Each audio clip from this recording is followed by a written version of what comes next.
আসসালামু আলাইকুম প্রিয় শিকারী ভাইরা, সবাই কেমন আছেন? আশা করি অনেক ভালো আছেন। আপনাদের দোয়ায় আলহামদুলিল্লাহ আমি অনেক ভালো আছি।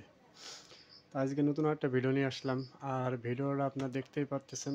ভিডিওটা কি নিয়ে আপনাদের মাঝে আজকে নতুন করে আবার হাজির হলাম। এটা ভালো করে দেখেন।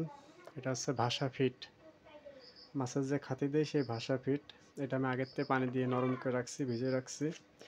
আপনারা আমাদের মতন মাছ মারতে যাওয়ার আগে বা মাছ মারতে যেয়ে পানিতে ভিজে এরকম নরম করে নিতে পারেন।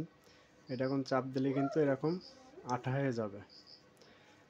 পানিটা দেবেন একটু হিসেব কিতাব করে, যাতে একেবারে নরম না হয়ে যায়, একেবারে শক্ত না হয়ে যায়। এটা সব মাছের জন্যই খুবই একটা কার্যকারী টোপ।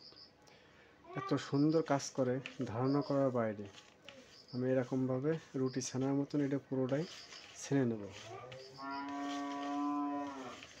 ভিডিওটা কেউ স্কিপ করবেন না, স্কিপ না করে পুরো ভিডিওটা দেখতে থাকুন। আর নতুন কিছু শিখতে পারবেন, নতুন কিছু জানতে পারবেন। আর আমাদের চ্যানেলটা সাবস্ক্রাইব করে আমাদের পাশেই থাকবেন। দেখতে পাচ্ছেন এটা হচ্ছে কত সুন্দরভাবে আটালো হয়ে গেছে, একদম রুটি যেরকমভাবে মাখাই সেরকম।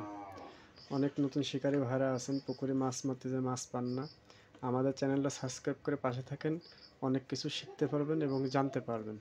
তো চলুন কথা না বলে আরেকটা জিনিস আপনাদের দেখাই দিই। এটা হচ্ছে 4 কাটার বড়শি।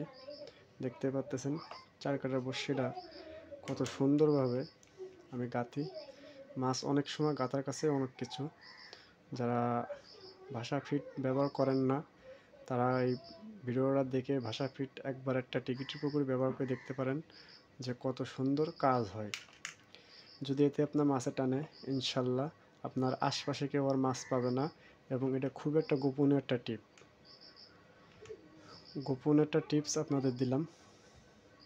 যারা নতুন শিকারী ভাইরা আছেন তারা দেখে যাতে শিখতে পারেন। শিকার কোনো শেষ নেই, সবাই সবার কাছ থেকে শিখতে পারে।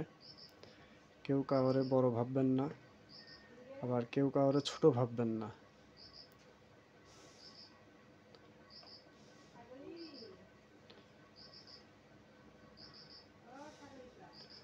দেখতেই পাচ্ছেন গাঁথা হয়ে গেছে 4টে টোপ। এবং আপনারা চাইলে এর সাথে হালকা একটু ডিম ব্যবহার করতে পারেন। খুবই কার্যকরী একটা টোপ। আশা করি আজকের ভিডিও এই পর্যন্ত। সবাই ভালো থাকবেন। আল্লাহ হাফেজ।